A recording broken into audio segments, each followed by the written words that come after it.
Hello guys, আসসালামু আলাইকুম। আশা করি সবাই ভালো আছেন। আপনাদের দোয়ায়, ভালোবাসায় এবং আলহামদুলিল্লাহ আমাকে আল্লাহ পাক যথেষ্ট করে ভালো রেখেছে। তো ইতিমধ্যে চলে আসছি মাদারীপুর লেক পার্ক। তো লেক পার্কে এত সুন্দর ভিউ উপভোগ করতেছি একা একা। তবে আপনারা যদি সাথে থাকতেন হয়তো আরো ভালো লাগতো।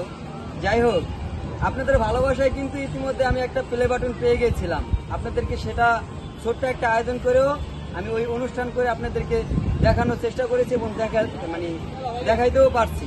ঠিক আছে, তো আমি চাইতেছি কন্টিনিউ আর আপডেট কিছু কন্টেন্ট দেওয়ার জন্য। তো আপনারা আমাকে যে পরিমাণ ভালোবাসা এবং সাপোর্ট দিতেছেন, আপনাদের সাপোর্ট এবং ভালোবাসা যদি পাই, সামনে আরো কিছু ভালো কিছু দেখাতে পারবো। তবে আরেকটা কথা, আমি অনেকদিন যাবতই পরিশ্রম করতেছি এবং সময় দিতেছি অনলাইন জগতে। তবে ইউটিউবে আমি একটা সফলতার মুখ দেখতে পেয়েছি। তো আপনারা যদি ভালোবাসা দেন, আপনাদের ভালোবাসায় আমি কিন্তু ফেসবুকেও একটা যে বলে না, কথায় আছে না, সোনার ডিম পাড়া হাঁস, আমি কিন্তু ওইটাও পেয়ে গেছি অলরেডি। আজকে পেয়ে ওটা পাইছি। তো আমি অনেক হ্যাপি আর এই আজকে অনেক খুশি। তার জন্য আমি আজকে লেক পাড়ে আসছি ছোট্ট দুইটা লাইন কথা বলার জন্য। আমি যে সোনার ডিম পাড়া একটা হাঁস পেয়েছি, এটা লোকে বলে মুখে, আসলে কিন্তু সোনার ডিম পাড়া হাঁস ওইটা। ঠিক আছে, তো আমি ফেসবুকে কন্টেন্ট মনিটাইজ সেটা পেয়েছি। তো সন্ধ্যার সময় আমি আজকে সন্ধ্যায় এটা সেট দিব এবং এটার বিষয়ে একটা ভিডিও বানিয়েছি।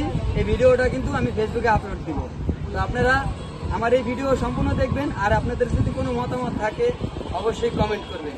আপনাদের কমেন্ট ধরে আপনাদেরকে আমি কিছু আমার যতটুকু জানার তথ্য আমি আপনাদেরকে যাতে বলতে পারি। আপনাদের যদি মনের ভিতরে কোনো কথা থাকে যে আপনি ভাইয়া কন্টেন্ট মনিটাইজটা সেটা কিভাবে পেলেন, আমি আপনাদেরকে বলার চেষ্টা করব কন্টেন্ট মনিটাইজ কিভাবে সেটা পাইছি, আমার কতদিন সময় লাগছে। ঠিক আছে, মানুষ বলে সফলতা পেতে হলে অনেক পরিশ্রম করা লাগে। আমার কাছে এটা কোনো ব্যাপার না, কারণ আমার লাগছে গত 5 বছর। ঠিক আছে, আপনারা এটা ফানিভাবে নিতেছেন, যদিও আমি ফানিভাবেই বলেছি। তবে আপনারা পরিশ্রম করবেন, ইনশাল্লাহ সফলতা পাবেন। আমি যেহেতু ফেসবুকে কন্টেন্ট মনিটাইজ সেটা পেয়েছি, আপনারাও পাবেন। ঠিক আছে, আপনাদের একটাই কাজ করতে হবে, ফেসবুকে কন্টিনিউ থাকতে হবে, অ্যাক্টিভ থাকতে হবে এবং নিজস্বভাবে নিজের কিছু করে দেখাতে হবে। অন্যের কোনো কিছু ব্যবহার করে আপনারা কিন্তু কখনই সফলতা পাবেন না। কারণ সফলতা পেতে হলে আপনার মধ্যে কি আছে ওইটাই কিন্তু আপনার দেখানো লাগবে।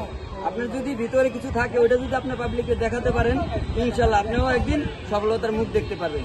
তো কথা আর না বাড়াই, সবাই ভালো থাকবেন, সুস্থ থাকবেন। আসসালামু আলাইকুম।